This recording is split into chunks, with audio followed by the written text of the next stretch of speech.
지난 시간에는 성경의 기본적인 상식에 대해서 생각해 보았습니다. 오늘은 8단어로 된 성경에 대해서 이야기 나누어 보도록 하겠습니다. 지난 시간에는 3단어로 된 성경에 대해서 이야기를 나누었죠. 역사서, 체험서, 예언서. 신구약 성경 모두 역사서는 2개 부분으로 나누어진다고 볼 수 있습니다. 구약 성경의 처음 5권을 한데 묶어 부를 때 우리는 율법서, 토라, 모세오경이라고 얘기를 하고요. 그래서 역사서에는 율법이 많이 있죠.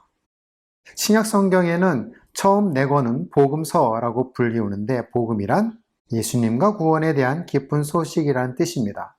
역사서로서 또 한 권은 사도행전으로 초대교회에 대한 역사적 기록입니다. 이와 같이 나누어 보면 우리는 성경이 율법서, 역사서, 시가서, 예언서, 복음서, 역사서, 서신서, 그리고 예언서의 8가지 항목으로 구분된 것을 볼 수 있습니다. 각 항목에 대한 내용은 좀 더 살펴보도록 하죠. 율법서. 하나님께서는 율법서로서 기초를 삼으시고 그 위에 역사서, 시가서, 예언서로 상부구조를 세우셨습니다. 마치 그림처럼 말이죠. 이유인즉 모든 성경의 주요 주제는 성경의 처음 5권의 책에 그 기초를 두고 있기 때문입니다. 만약 여러분이 성경을 6번째 책인 여호수아부터 읽는다면, 만약 여러분이 시편을 먼저 읽는다면, 만약 여러분이 예언서를 먼저 읽는다면 우리는 하나님과 하나님의 행하심에 대해 잘 알지 못하게 될 것입니다. 성경의 처음 5권으로 되어 있는 이 기초에는 하나님의 속성과 인간을 위한 하나님의 계획에 대해 잘 쓰여져 있습니다. 이 2가지 사항은 결코 변하지 않는 것인데요. 하나님은 영원하시고 모든 것을 지배하시며 전능하시고 모든 곳에 계시며 모든 것을 아시고 전적으로 거룩하시고 의로우시고 미쁘시고 사랑이시고 결코 변하지 않으신 분입니다. 하나님은 완전한 분이시기 때문에 그렇죠. 하나님은 하나님께서 지으신 모든 피조물과 언제나 교제를 나누시기를 원하십니다. 인간들이 하나님을 첫 번째로 두고 가장 사랑하고 또한 이웃들을 자기 몸같이 사랑하는 것이 하나님의 한결같은 뜻입니다. 인간을 위한 하나님의 계획은 다른 신들을 섬기지 말라, 하나님의 이름을 망령되이 일컫지 말라, 부모를 공경하라, 살인하지 말라, 간음하지 말라, 도둑질하지 말라, 남의 물건을 탐내지 말라와 같은 것들입니다. 어느 시대에서든지 구원은 항상 하나님의 은혜로 말미암았고 사람들이 믿음으로 구원을 받았습니다. 어느 누구도 멸망받는 것은 결코 하나님의 뜻이 아니고 모든 사람이 구원받는 것이 하나님의 뜻입니다. 역사서. 여호수아에서부터 에스더까지 쓰여진 역사서는 하나님의 속성과 인간을 위한 하나님의 계획이 한 나라의 역사를 통해서 어떻게 이루어져 왔는가에 대해 설명해 주고 있습니다. 하나님께서는 아브라함을 이방 나라 중에서 뽑아서 히브리 민족의 조상으로 만드셨습니다. 하나님의 계획은 하나님의 모든 피조물에게 하나님께서 바라시는 생활의 질에 대한 실질적 훈련을 아브라함과 그의 후손을 통해서 이 세상에 주시고자 하신 것입니다. 12권의 이스라엘 역사서 어디서부터 어디까지죠? 여호수아, 사사기, 룻기, 사무엘, 상하, 왕상, 왕하, 대상데아스, 에스라, 니에미야, 에스더까지입니다. 역사적 기록에서 이스라엘 백성들의 영적 상태가 믿음과 순종에 이르렀다가는 또다시 떨어지고 마는 마치 롤러코스터와 같음을 보여주고 있어요. 완전한 승리에 대한 하나님의 준비는 항상 갖춰져 있습니다. 모든 이스라엘 백성이 해야만 했던 것은 자기 자신들을 준비하는 것이었어요. 시가서. 욥기서부터 아가서까지 총 5권으로 구성되어 있는 시가서는 우리가 창조주 하나님께보다 더 가까이 나아가려는 사람들의 열망이 기록되어 있습니다. 이와 같은 역사적 기록이 아닌 시가서들은 모든 사람들의 마음속 깊이 필요로 하는 것들을 다루고 있기 때문에 모든 시대의 사람들에게 삶의 길을 보여주고 있다고 할 수 있죠. 욥기서를 볼까요? 왜 우리의 생활 중에 고난이 있습니까? 어떻게 고난의 문제를 다루어야 하는가요? 시편에서는 이 사악한 세상에서 우리가 어떻게 하나님께 예배할 수 있습니까? 박해받을 때 우리는 어떻게 순전하게 우리를 지킬 수 있습니까? 라는 거에 대한 주제입니다. 잠언서는요, 일상생활의 실질적인 문제를 위한 지혜를 어디서 얻을 수 있는가에 대한 것이고, 전도서는 진정으로 무엇이 가장 가치 있는 삶인가? 아가서는 하나님은 부부의 사랑, 결혼 생활의 사랑을 어떻게 보시는가에 대한 시가서입니다. 이 5권의 책이 성경에 어떤 순서로 되어 있는가를 주의 깊게 보십시오. 고난과 우리의 힘으로 다룰 수 없는 환경들은 우리를 하나님께로 향하게 하고 오직 하나님만 예배하게 합니다.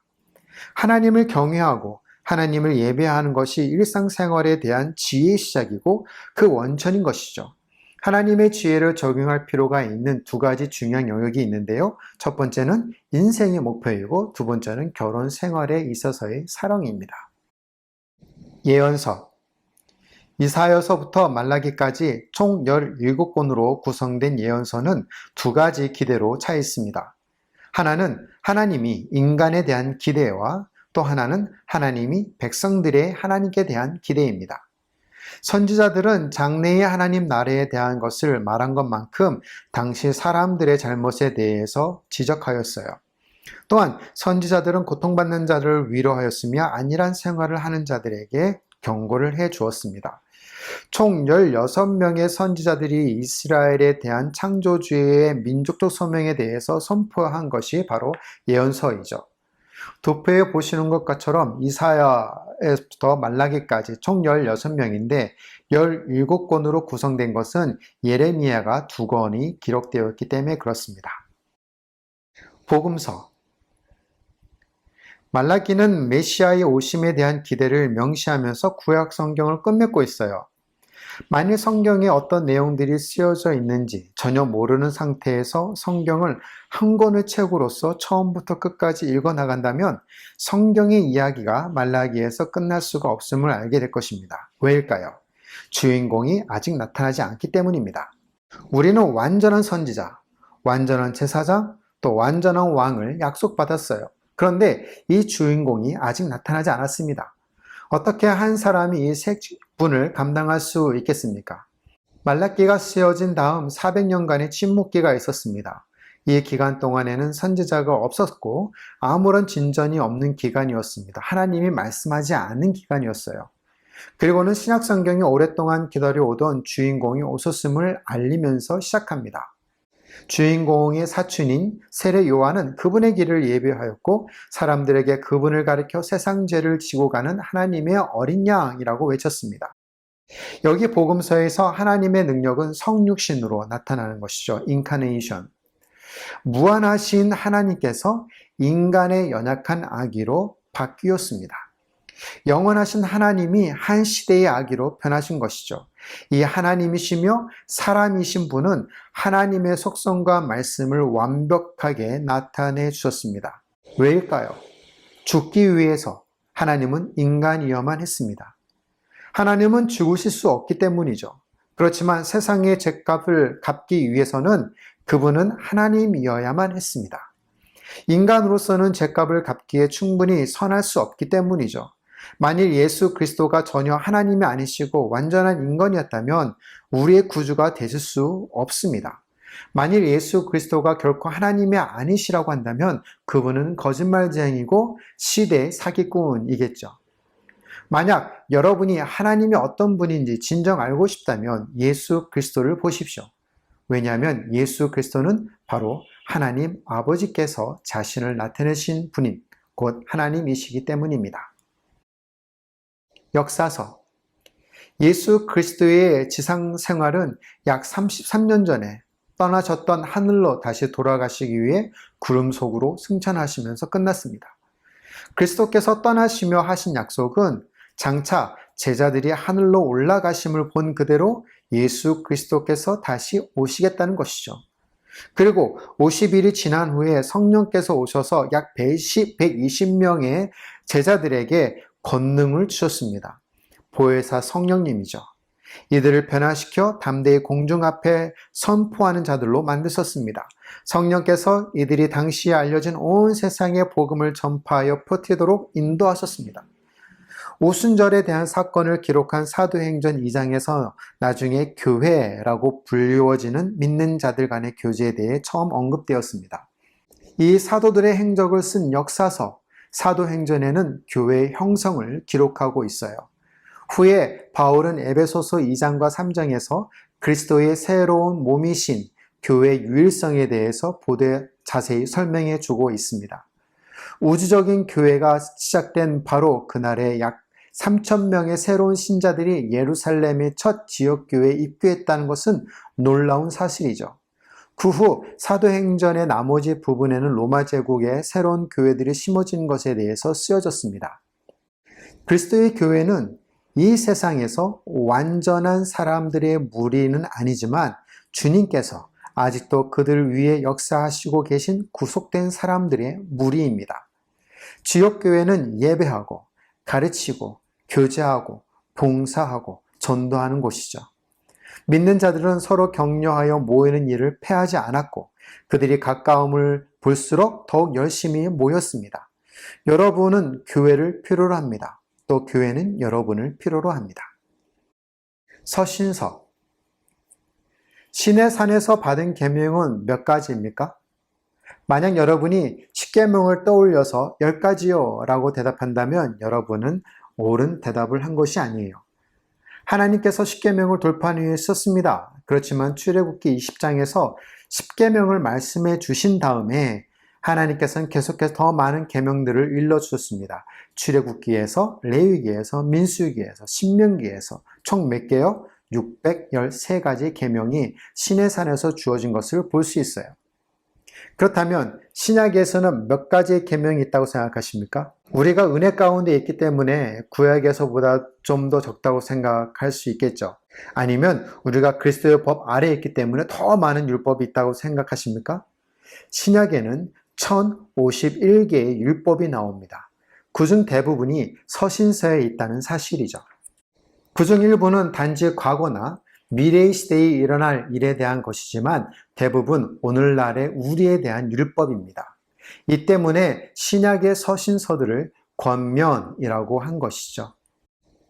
만일 하나님께서 여러분이 무엇을 하기 원하시는지 알고 싶다면 로마서에서부터 유다서까지 서신서를 읽어보십시오. 예언서. 창세기가 모든 것의 기원을 쓴 것처럼 신약의 예언서인 요한계시록은 모든 것의 종국을 말해주고 있습니다. 창세기에서 사탄과 죄에 의해서 망쳐놓은 온전한 환경은 요한계시록에서 복구가 되죠.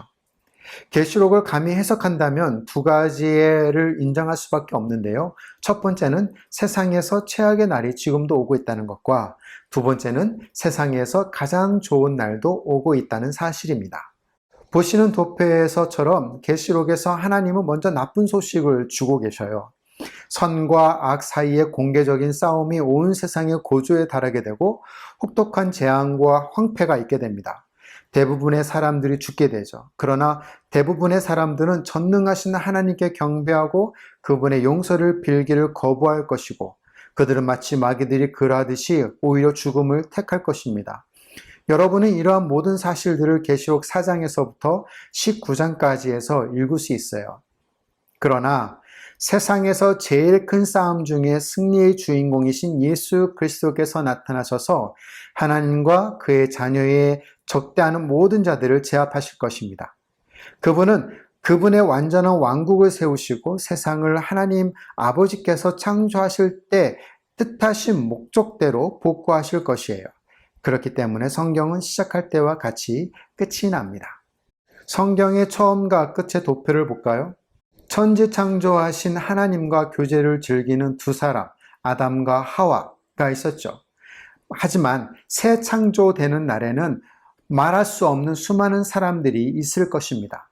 이들은 순전하고 주님을 위한 시험을 받지 않는 사랑의 자리에 자신을 믿는 것과 죄로부터 돌이키고 그들을 위해 기꺼이 죽기까지 하신 주님의 사랑을 믿는 것으로 돌아서도록 택한 사람들 것입니다. 모든 것에 대한 하나님의 완전한 통치, 모든 것이 하나님과 조화된 창조됨이죠. 요한복음 17장 3절을 통하여서 우리는 성경의 주된 목적을 알 수 있습니다. 하나님과 하나님의 아들 예수 그리스도를 아는 것이죠. 예수 그리스도를 올바르게 안다는 것은 영생을 뜻합니다. 하나님께서는 모든 사람이 하나님의 사랑과 용서를 받아들여 하나님과 인격적 관계를 즐기기를 원하고 계시죠. 세상을 창조하신 분이 역시 세상을 돌보시고 계십니다.